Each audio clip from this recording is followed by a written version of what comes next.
네, 안녕하세요.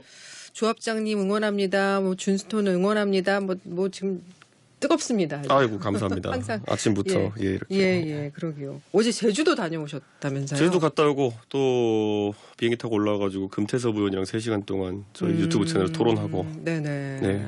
예. 떠들다 끝났네요, 어제는. 요즘 사실 고민이 좀 있으실 것 같은데 그 얘기는 잠시 뒤에 좀 예. 나누고요. 인유한 혁신이가 이제 활동 종료 선언했는데 예정보다 이제 2주 정도 일찍 문을 닫은 거잖아요. 네. 지난 42일을 좀 평가를 하신다면 어떻습니까? 그냥 인유한 위원장은 셀럽 역할하고 가신 거죠. 셀럽 역할만 하고 네. 갔다. 그리고 강서 보궐선거가 끝난 다음에 제가 이렇게 얘기했어요. 쇄신을 해야 될 타이밍인데 아마 혁신이 들어서면 쇄신만 할 거다. 세신. 때밀이만 할 거다. 오. 예, 그런 얘기를 했어요. 쇄신은 예. 뼈를 깎는 거고 그렇죠. 쇄신은 때를 미는 건데 음. 때를 미르고 그냥 끝났죠. 예. 그 겉핥기만 하다가 그렇죠. 끝난 거다 이런 이게 말씀이세요? 예전에 고 노회찬 의원님이 토론에 쓰셨던 비유인데 예. 쇄신은 뼈를 깎는 거, 혁신은 가죽을 벗기는 거. 근데 결국에는 쇄신이라는 때밀기만 하다가 때도 제대로 못 밀고 간 것 같아요. 인유한 위원장 본인은 혁신이가 그래도 절반은 성공했다, 50%는 성공했다 이렇게 보는 것 같은데요.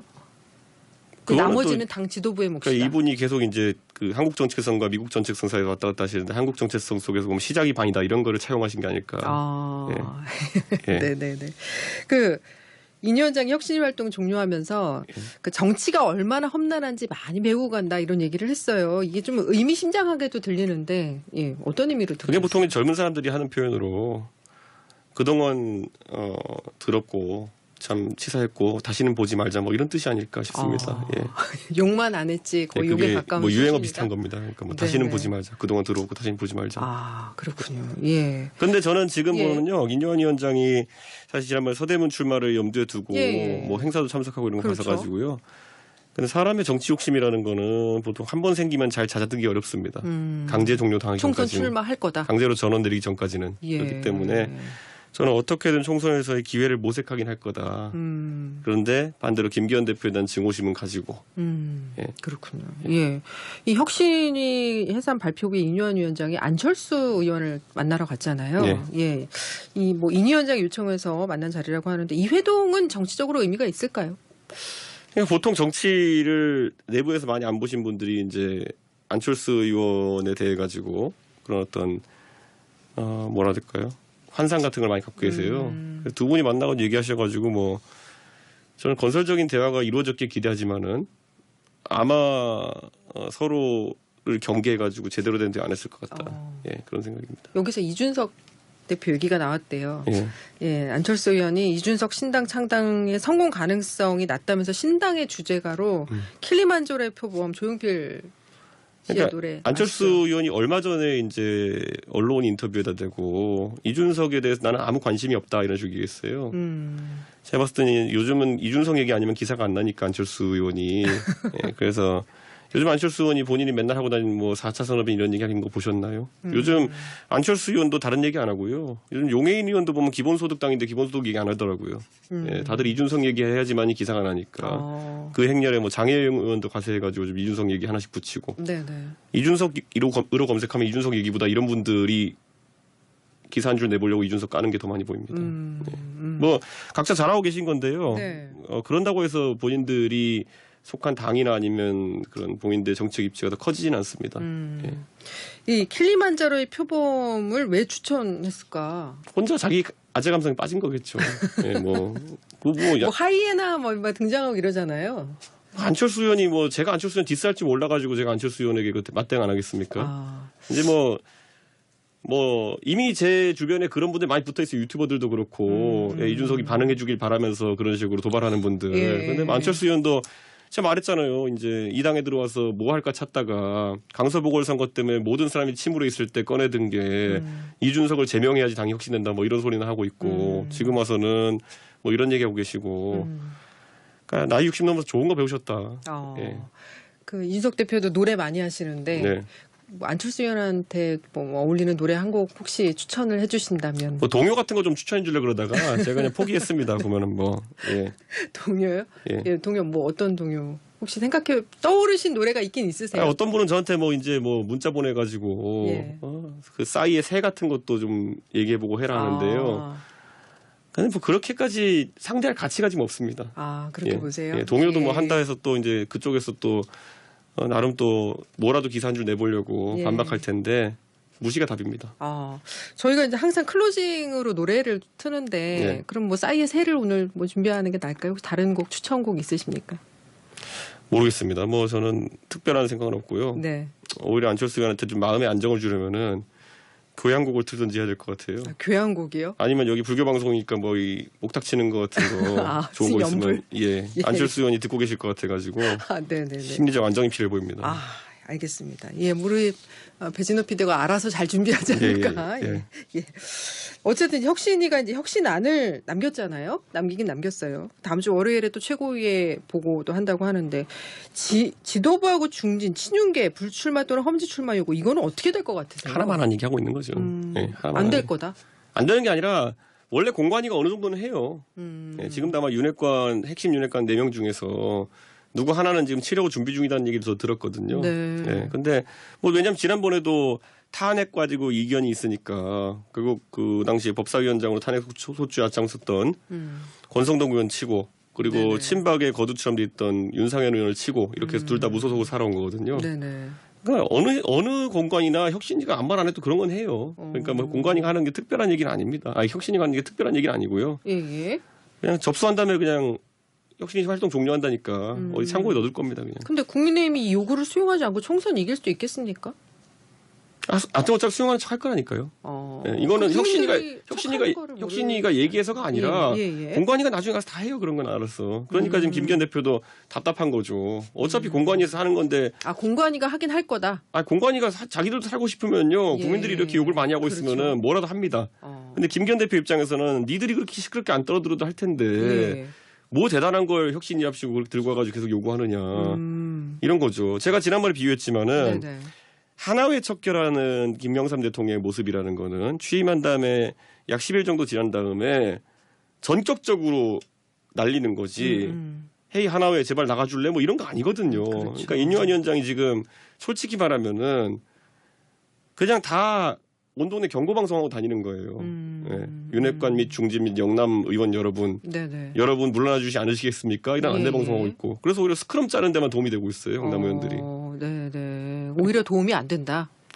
그러니까 뭐 정치 처음 이제 하시면은 어떻게 해야 될지 모르니까 이제 그런 그냥 구호만 내세우신 경우 많은데 그래서 인연이 뭐 나쁘다 이런 게 아니라 김기현 대표 입장에서는 머리 터지죠. 왜냐하면 본인도 예를 들어 제가 봤을 땐 김기현 대표가 울산에 가가지고 갑자기 안 하던 의정보고회 하고 이러는 게 네네. 저는 역동작이라 보거든요. 저렇게 하다가 나중에 이제 수도권 출마하든지 아니면 불출마하면서 나는 희생한다 이런 거 하고 싶었는데 자기의 국국의 결단이 되고 싶은 거지 무슨 인요한 위원장이 옆구리 찔러가지고 하는 모습으로 하고 싶지 않다 이런 걸 텐데 그러니까 제발 좀 조용히 해라 이제 당신은 이 얘기 계속 하고 있는 겁니다. 근데 이번에 그 인요한 위원장이 이제 혁신위를 조기 종료하면서 김기현 대표의 판정승이다 이렇게 보는 거는 어떻게 생각하세요?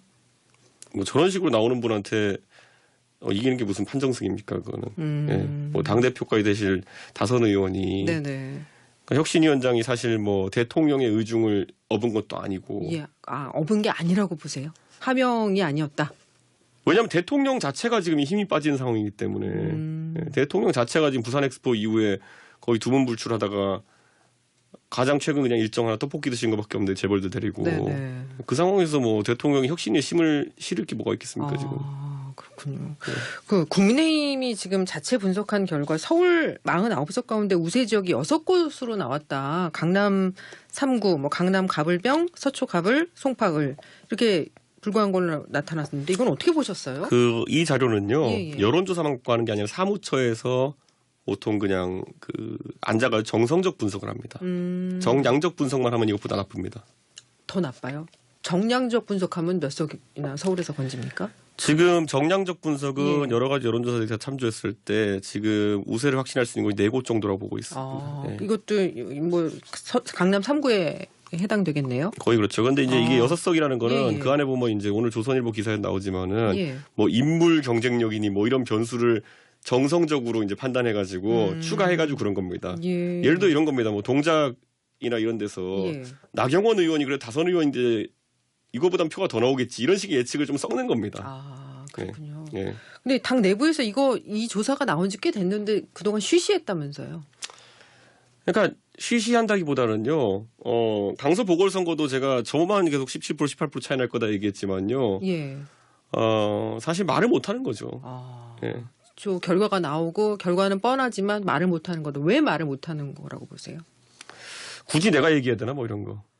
예. 대통령이 대노 제가 이렇게 말씀드릴게요. 서울은 제가 지난번에 강서 보궐 때도 말씀드렸지만은 서울은 지금까지의 투표 이탈을 보면요. 이런 게 있어요. 예를 들어 지방 같은 데는요. 어디에 다리를 놓는다. 어디에 철도를 놓는다. 이러면은 그 특정 공약에 따라 가지고 표심이 많이 바뀌기도 맞습니다. 해요. 서울은 대형 사업이나 SOC 사업을 딱 특정 구나 특정 선거구에 맞춰서 할 수가 없기 때문에 결국에는 편차가 거의 유지됩니다. 네네. 예를 들어 그 지역구별 순위라는 것도 거의 유지되고요. 예. 그런다고 했을 때 제가 이렇게 단적으로 말씀드릴게요. 강서구랑 서대문구 표심이 거의 모든 선거에서 일치합니다. 예. 그 말인즉슨 강서구에서 이번에 17% 차가 났다고 하면은 서대문구도 이번에 선거하면 17% 차이가 날 확률이 높다는 거고요. 노원구는 강서나 서대문보다 1% 정도 상조가 좋습니다. 그러니까 16% 정도 차이가 날 가능성이 높다고요. 이게 굉장히 그냥 합리적으로 분석이 가능해요. 그렇기 때문에 제가 당대표 할 때 수도권 분석할 때는 그렇게 많이 했습니다. 뭐냐면 서울에 그 앵커가 되는 그 좀 핵심이 되는 지역구를 몇 개 찍어가지고 거기에 대해서 굉장히 밀도 높은 조사를 합니다. 네네. 그렇게 하면은 그 주변에 있는 것들은 개수 조정으로 다 이길지 아닐지 파악할 수 있습니다. 아, 예. 그렇군요. 예. 그러니까 그럼 국민의힘에서는 그렇게 왜 못하나요? 다 합니다. 예. 해서 나온 결과. 그렇게 하면 그런데 안 좋게 나오니까 방법론을 몰라서가 아니라 안 하는 거죠. 제가 이제 단적으로 얘기해 드릴게요. 지금 보면은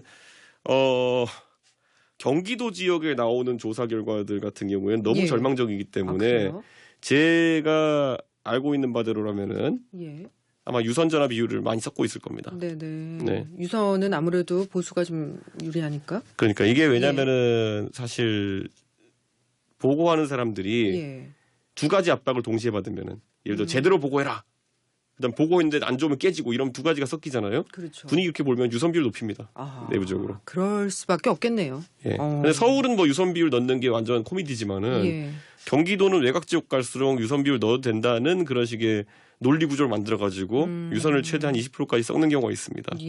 그러면은 또 착시 효과가 일어나죠. 예. 그 이해찬 전 민주당 대표가 어제 그 이번에 과반이냐 민주당이 180석을 먹느냐가 관건이다라고 했잖아요. 수도권 70석만 먹어도 최소 154석이다 이런 계산 내놨는데 그럼 이거는 신빙성이 있는 건가요? 근거 있는 얘기라고 보세요? 저는 이해찬 대표가 무슨 뭐 데이터를 자세히 보시는 분 아니라 생각합니다. 네네. 그러니까 본인도 이제 기세를 보고 판단하시는 걸 텐데요. 글쎄요. 저는 이해찬 대표 말보다 좀 더 비관적으로 여당 입장에서 봅니다. 200석도 민주당 가능하다?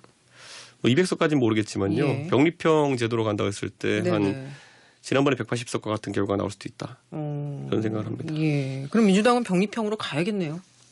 연동형으로 하면 그런데 더 나올 수도 있습니다. 그러니까 범진보로는. 그러니까 그거는 뭐 판단하기 나름이고요. 그럼 연동형으로 가면 이준석 신당에 상당 뺏기지 않을까요, 민주당? 아닙니다. 오히려 연동형으로 가는 것과 병립형으로 간다고 했을 때 어차피 보수 정당은 위성 정당 만들잖아요. 네네. 그러면 제가 만드는 정당이 만약 보수 정당 계열로 분류된다면요, 큰 차이가 없습니다. 오히려 이제 의석을 조금 더 연동에 뺏길 수 있는 것이. 만약에 권역별 병립형이라고 한다면요. 권역별 병립형이라는 거로 간다고 하면은 각 지역별로 최소 한 7% 이상의 득표를 받는 정당이 비례 의석을 받을 수 있습니다. 그러면 7% 이상 받을 수 없다고 생각하는 정당은 창당을 포기하게 됩니다. 그래가지고 오히려 병립형으로 갔을 때는 최대한 3개 당 정도가 살아남는다 보면 됩니다. 최대. 그렇군요. 보통은 양당이 살아남고 거기에 7%를 넘는 당이 한 당 정도 나올 수 있다지. 그러면은 연동형은 허들이 낮은 대신에 많은 당이 생기는 거고요. 병립형 허들이 높은 대신에 잘 큰 거 하나 정도만 살아남는. 어떻게 보면 우리 정치 현실에서 제대로 된 다당제 실현이 그 방법이 될 수 있겠네요. 그래서 이제 아마 뭐 연동형으로 가면 갈수록 그 양당이 아닌 당들은 선명성을 내세우려고 할 거고요. 병립형 권역별 병립형으로 간다 그러면은 아마 빅텐트 이론이 좀 더 힘을 받을 겁니다. 그러면. 그렇군요. 예. 그래야 예. 7% 선을 넘을 수 있다는 생각 때문에. 예. 그 빅텐트 궁금한데 그 얘기는 잠시 뒤에 또 하고요. 지금 원래 재밌는 얘기는 맨 나중에 하는 거니까. 네. 예, 신당 얘기는. 지금 공관위원장 아까 되게 중요하다고 하셨어요.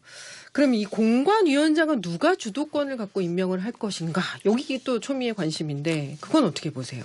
저는 대통령이 그 공관위원장 인재풀을 뭐 폭넓게 보유하고 계시지 않을 거라 봅니다. 이번에 방통위원장도 검사를 임명해야 된 상황인데, 네네네. 예, 본인의 선배 검사를 임명해야 된 상황인데, 뭐 공관위원장으로 제 생각엔 뭐 후보군이 있질 않을 거라 보고요. 그럼 당에서 추천한 형태가 될 텐데요. 저는 이렇게 봅니다. 아마 예. 지금 계속 흘러나오는 이름들이 예를 들어 이양희 윤리위원장 얘기 나왔고요. 예. 그리고 뭐 김황식 총리님 이름도 나옵니다. 예, 그리고 거기에 황우여 대표 이름도 나옵니다. 나올 수 있는 이름은 다 나오고 있는 거 아닌가요? 아마 근데 이게 네. 이 특성상 네네. 순차적으로 제안을 할 겁니다. 이게 뭐 동시에 한 5명 제안할 수 있는 게 아니다 보니까 그렇죠. 순차적으로 한 이틀 정도 시간을 두고 제안을 하면서 네네. 받는 분한테 가지 않을까. 뭐 김병준, 김한길, 안대희 이런 분들 함해평 오르는 건 어떻게 보세요? 김병준 위원장은 제가 전에 듣기로는 예, 뭐 예. 확인은 정확히 되지 않았습니다만 고사하셨다는 얘기가 있습니다. 예. 그러시군요. 근데 이게 보시면요. 예. 지난 2번의 총선에서 공관위원장 하신 분들이 굉장히 그 공관위원장을 불명예스럽게 그렇죠. 예, 이제 예. 마치셨거든요. 예. 앞에 이한구 예. 의원 예, 그리고 예. 그다음에 김영호 의장님. 그렇죠. 근데 이게 왜 그러냐면요. 공관위원장이 좀 멋있으려 그러면요. 문제되는 날리고 신선한 사람 좀 심고 이런 게 돼야 전격적으로 되는데 해야 된다 아까 말씀하셨죠. 지금까지 얼간 두 분은 뭐냐면은 누군가의 오더를 받아서 날리면서 욕만 먹고 예, 새로운 사람 심기에는 인재풀이 이제 보수가 바닥났고 예. 그러니까 이게 욕바지 역할 같이 되는 경우가 있거든요. 예. 그래가지고 사실 안 하는 게 상책입니다. 이길 방법이 없으면.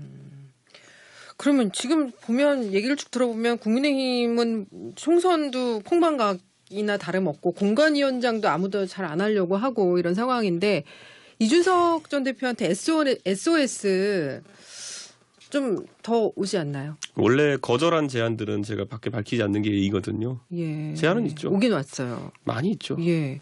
그거 왜 안 받으세요? 의미가 없어요 저한테. 예. 제가 요즘 방송 가서 얘기하는 게 뭐냐면요. 네네. 저는 어떤 조건도 없다. 예, 뭐 제안하는 건 좋지만은 제가 노원병 가가지고 당선돼가지고 국회의원하는 제 소박한 꿈을 앗아간 사람들이 누구냐. 예. 그리고 그 꿈을 회복시킬 수 있느냐. 예. 지금 그게 제 하나의 소박한 꿈이겠습니까? 예.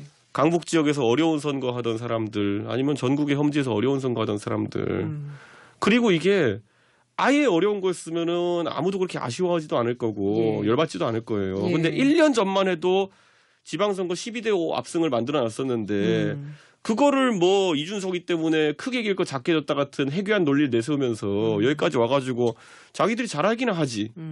지금 와가지고 오만 쑥대만 만들어 놓은 다음에 지금 뭐 패전 처리 투수가 또 필요한가요?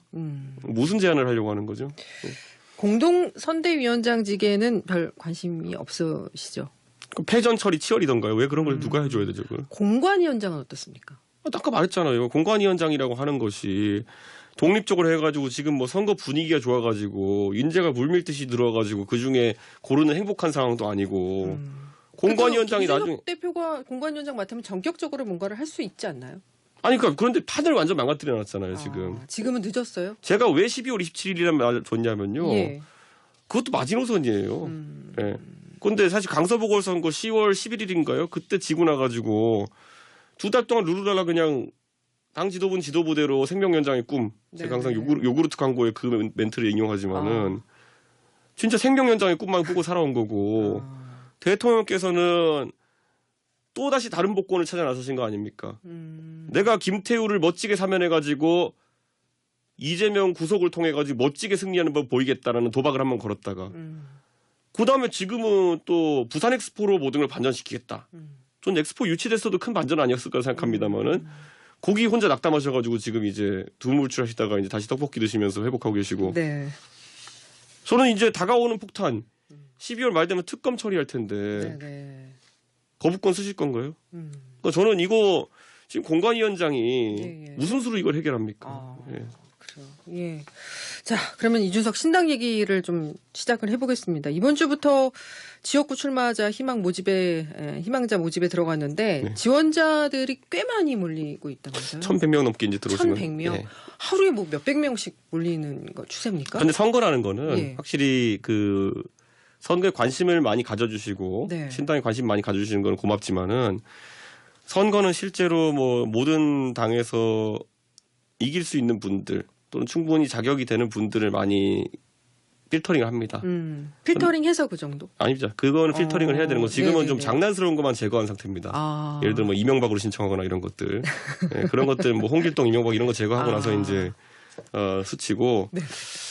저는 결국 이 안에서 제가 그냥 간단히 훑어봤을 때 예. 한 뭐 스스로를 추천하신 분들 중에서 한 10분의 1 정도에서 20분의 1 정도는 굉장히 훌륭한 그러니까 지금 오. 당장 출마하셔도 이상하지 않을 만한 분들이 있다. 예, 예. 그러니까 전체적으로 한 40명 정도, 50명 정도는 이 명단에서 뭐 제 생각에 확보할 수 있겠다. 예. 그리고 물론 나중에 가서 공직선거에 참여하는 거는 또 다른 결심이 필요하기 때문에 이분들이 뭐 할지 안 할지는 또 별개입니다. 그런데 뭐 좋은 시작이라고 생각합니다. 예. 근데 이제 이분들이 이제 앞으로 신당을 창당하게 되면 당의 얼굴이 되실 분들인데 이준석 대표 입장에서 이분들 당선시켜야 되는 어떤 뭐 부담되지는 소명 안게 되시는 건데 고민이 좀 많으실 것 같아요. 그런데요, 그 선거라고 하는 것은 우선 첫째 의지가 굉장히 중요한 거고요. 두 번째는 선거에서 의미를 찾는 게 되게 중요하고요.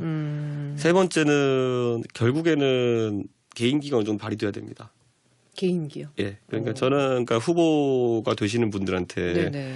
최대한 우리가 뭐 예를 들어 전당대회나 아니면 여러 가지 선거를 치르면서 축적된 노하우 같은 걸 공유해야 될 테고요. 네네. 사실 쉬운 도전은 아닐 겁니다. 지역구에 도전하고 뭐 이렇게 선거에 뛰는 것이. 예. 근데 누구에게나 처음은 있고 그리고 또 지금 명단을 보니까 그냥 신선하신 분들도 많아요. 그래요. 네. 그 얘기는 3부에서 조금 더 예, 예. 해도 되겠습니까? 네. 유튜브가 아주 뜨겁습니다. 이준석 대표 신당 적극 지지하고 응원합니다. 미래 권력 이준석 항상 저렇게 웃었으면 이런 얘기들 남겨주시네요. 이게 오늘 그 댓글 달아주시고 이렇게 유튜브 실시간으로 참여하시는 분들이 예. 오늘 한 10명한테 홍보해 주셔야 내일 당세가 10배가 되고 이런 건데. 네네네. 예. 그걸 부탁드리겠습니다. 3부에서 이야기 조금 더 이어가죠. 3부 시작합니다. 국내임 이준석 전 대표 만나고 있습니다. 이준석 전 대표랑 이렇게 이야기하고 있으면 참 재밌어요. 아이고 너무 이게 재밌어요. 저희가 마이크가 꺼져 있고 이제 네. CM 나갈 때 나오는 얘기가 그렇죠. 훨씬 재밌는데 예. 그 다음에는 살짝 좀 틀어주세요. 입 모양을 한번 맞춰보시는 것도. 네네네. 아유, 너무 재밌습니다. 그 신당 얘기를 조금 더 이어가서요. 네. 그 지원자들 중에서 정말 깜짝 놀랄 만한 분들이 있다고 하셨는데. 제가 가장 기억에 남는 분은 네. 이제 결국에는 과학기술 쪽에 예. 연구원 하시는 분인데 음. 정말 자기도 이번에 R&D 예산 관련해 가지고 이렇게 정부가 무리하게 무슨 작전하듯이 밀어붙여가지고 예. 삭감할 줄 몰랐다. 그러면 비록 그걸 이제 회복하기 위한 노력도 하고 있지만은 왜 이런 일이 발생하는지 너무 궁금하고 자기도 그래서 한번 그 과정에 참여해보고 싶다. 이런 얘기를 하면서 얘기하더라고요. 그런데 정말 객관적으로 봤을 때 정말 진짜 연구원으로서 훌륭한 이력을 가진 분이거든요. 그런데 이런 분들이 정치에 나서야 되겠다는 결심을 할 정도면 얼마나 그냥 열받은 걸까요? 네네. 그 신당의 후보를 이렇게 생각하실 때 좀 요런 분들이 많이 좀 나섰으면 좋겠다 싶은 그 기준 같은 게 있습니까? 저는 그래도 제가 큰 당에서 선거를 지휘해봤기 때문에 예. 어느 선거나 신구조화가 굉장히 중요하고요. 신구조화를 하면 선거 경험이 있는 예. 그리고 뭐 당선 경험이 있는 하다못해 전직 의원이나 아니면은 또 당협위원장 이런 사람들 중에서 또 모실 분은 모셔야 된다 생각합니다. 저는 뭐 기성 정당에서 네네. 그래가지고 그런 분들이 예를 들어서 퐁당퐁당으로 아주 신선한 분과 엮여가지고 조합을 잘 이룰 수 있을 때 저는 두 가지를 다 확보할 수 있다. 안정성과 신선함 두 확보할 수 있다 생각하고요. 예. 사실 제가 당을 할지도 모른다고 하니까 굉장히 연락이 많이 오셨어요, 다들. 근데 결국 이런 거 많이 물어보세요. 이거 했다가 나중에 갑자기 또 국민이랑 합친다 해버리면 어떡하냐. 네. 근데 그 얘기는 주로 비명계 의원들이 많이 하셨을 것 같은데요. 비명계라기보다는 또 뒤집어 말하면은 예전에 그런 사례가 없는 게 아니었던 게 출마자 이렇게 모아놓고 예. 예를 들어 갑자기 선거 연대한다 그러면서 주요 인물들 빼놓고는 단일화해버린다든지 이런 식의 단일화 장사를 하던 인물들도 있었어요. 누군지 말 안 하겠지만은. 예, 그래서 그런 것 때문에 경계하는 분도 있어가지고 네네. 제가 그거는 확고하게 좀 답을 드리고 있습니다. 예. 신당을 한다는 거는 어렵더라도 좀 곱게 가려는 의지가 아닐까. 예, 그렇기 때문에 그런 예를 들어 야합이라 해야 될까요? 봉합쇼라고 해야 될까요? 이런 거 할 거였으면은 그거로 올 수 있는 최고치 제안은 이미 저한테 다 들어오고 있다. 예. 예. 독자당으로 번거롭게 하지 않고 제가 할 거다. 지금도 그거는 받아들일 수 있다. 예, 예. 근데 제가 그것을 의미를 못 찾기 때문에 제가 신당을 해보고 싶은 마음이 늘어나고 있는 거다 이렇게 얘기합니다. 아, 네. 그래서 한때 개혁 보수를 지향하겠다라고 하셨는데 지금은 더 룸을 넓혀서 삼지대로 나가야겠다 이렇게 전략을 좀 바꾸신 것 같더라고요. 이렇게 생각해요. 저는 삼지대가 예. 사실 우리나라에서 삼지대 하면은 떠오르는 분이 하나 있는데 그분이 생각하는 삼지대라는 거는 무조건 뭐 극중주의 이러면서 가운데에서 뭐 이도저도 아닌 죽도밥도 아닌 의견 내면서 나중에는 꼭 단일화로 선거 승부 보려고 하고 이런 식으로 해서 삼지대 이미지가 좀 그런 게 많이 고착화돼 있거든요. 네네. 그건 저는 삼지대라기보다는 제가 많이 이야기하는 게 영국에서 원래 네. 보수당과 자유당이 이제 양당 체제를 확립하고 있었을 때 거긴 비례도 없어요. 그러니까 보수당과 자유당이 양립하고 있었을 때 서서히 노동당이 치고 올라와가지고 이제 노동당과 보수당의 양립 체제가 이제 있는 겁니다. 영국은. 네네. 그래서 우리 같이 소선국의 비중이 높고 지역구 비율이 높은 나라에서는 네네. 결국에는 경쟁을 통해 가지고 양당 체제가 새롭게 확립될 가능성이 높다. 전 이렇게 보고요. 그런 걸 예. 기대하기 때문에 제가 조금은 뭐 원래 옛날 바른정당 할 때보다는 좀 더 넓은 이념적 스펙트럼을 가져야 되지 않겠냐라는 생각을 하는 거죠. 네네. 그 최근에 민주당에서 이낙연 전 대표가 네. 정세균, 김부겸 전 총리하고 총리 연대를 통해서 이제 새로운 세력을 만들려고 하는데 사실 이렇게 되면은 민주당이 뿌리가 약간 애매해지는 경향이 있어요. 새로 생기는 데가 혹시 사실상의 민주당 아니냐 이런. 아니 근데 얘기도. 저는 예. 만약에 그 세 분의 총리가 예, 예. 뭐 저도 그분들 개개인의 성품은 다 좋아하지만은 예. 제가 이렇게 말씀드렸어요. 제가 외람된 말씀이지만 이낙연 총리가 문재인 대통령의 대리인처럼 비춰서는 곤란할 거다. 확장성이 있어서. 그렇기 때문에 이낙연 총리님도 대선을 지내셨기 때문에 많은 아이디어가 있지만은 네. 그게 상대적으로 덜 부각이 됐다. 그래서 그런 게 부각이 되면은 아마 제3지대나 아니면 그 신당에서 큰 역할을 하실 수 있을 거다 이렇게 보고요. 네. 저는 그런 의미에서 삼총리, 그러니까 소위 모인다고 하는 것에 대해 가지고는 서로 좀 부담이 느껴지실 겁니다. 아. 왜냐하면은 그랬을 때는 이게 민주당의 거의 분열처럼 비춰질 수가 있는 것이 팀 이재명 대 팀 문재인 같이 될 가능성이 있습니다. 예, 그래서 저는 세 분의 총리가 각자 개별적으로 훌륭하신 분이지만은 네네. 그렇게 모이면 팀 문재인이 됩니다. 네. 그게 불가능한가요? 근데 그거는 이제 아마 그거는 윤석열 정부의 심판을 하고 싶어하는 그런 여론에 대해 가지고는요. 네네네. 약간 그 팀 이재명과 팀 문재인 간의 원조 다툼 같이 비춰질 수 있어가지고 예. 예, 누가 진짜 야당이냐 논쟁이 비춰질 수 있어가지고 어부지리가 생길 수 있습니다. 어부지리는 그러니까 윤석열 대통령 측에서 가져가는 상황이 있기 때문에 그래요? 예. 저는 만약에 그 민주당 지지층이나 아니면은 또 그 두 세력이 핵심으로 삼을 지지층에서는 그런 움직임 자체를 좀 안 좋게 볼 가능성이 있습니다. 그래요. 예. 그럼 삼총리 연대에는 약간 좀 회의적으로 보시는 거네요. 그런데 결론이 뭐 어떻게 날지 모르는 거죠. 새 총리가 모여가지고 신당을 하신다 그러면은 분열이고요. 네네. 새 총리가 모여가지고 얘기했더니만은 그래 우리도 이제 이재명 대표한테 요구할 건 당당히 요구하고 또 그래서 이재명 대표가 타협하는 모양새 보이면은 뭐 대선 때도 없었던 팀 문재인과 팀 이재명의 연합같이 돼버리면은 네네. 거꾸로 부스터가 달리는 거죠. 그래요. 그러니까 저는 그거는 어느 쪽으로 할지 모르겠습니다. 예.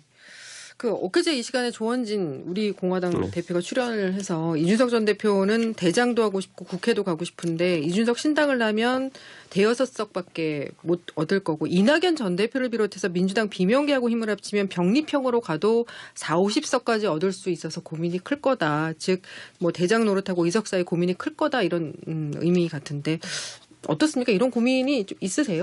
이게 조원진 의원님이 우선 삼선 의원 출신이고 네. 또 뭐 유승민 의원하고도 굉장히 친하시거든요. 예. 그리고 뭐 저도 조원진 의원 좋아하고 이러다 보니까 사실 얄밉네요. 네. 얄밉다는 말씀은 그러니까 조원진 의원님도 어차피 이제 정치를 하시면서 당을 이끌고 계시고 이렇게 하니까 예. 선거에 대해서 이제 여러 가지 합리적 분석을 그렇죠. 내부적으로 하고 계실 많이 텐데. 하시죠. 예. 조원진 대표님이 하시는 말씀대로 고민의 지점이 여러 개 있죠. 근데 그 고민의 지점이 이제 제가 봤을 때는 분류는 맞아요. 예를 들어서 이념적인 색채나 아니면은 동질성을 강화한 형태의 정당을 갈 것이냐, 네네. 아니면은 조금 더 넓은 범주의 정당을 갈 것이냐에 대한 그렇죠. 고민은 당연히 있죠. 이 위치가 되면요. 예. 근데 그게 이제 뭐 대장 노릇할 거냐 이런 거에 대한 문제라기보다는 저는 지속 가능성을 더 크게 봅니다. 예. 그러니까 제가 바른정당도 해봤고 바른미래당도 해봤고 그러셨죠. 바른정당은 나중에 새로운 보수당이 돼가지고 또 7석 이렇게 됐을 때 그 당이 지속 가능성을 좀 잃어가지고 네네. 그것도 고민이겠고 바른미래당은 오히려 지속 가능한 환경을 가져올 정도의 크기긴 했으나 예.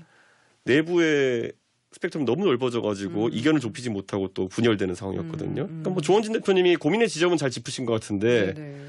뭐 그게 대장 노릇하려고 고민한다 이런 거라기보다는 저는 어느 쪽이든지 간에 지속 가능한 3당의 모양새가 뭘까에 대한 고민을 합니다.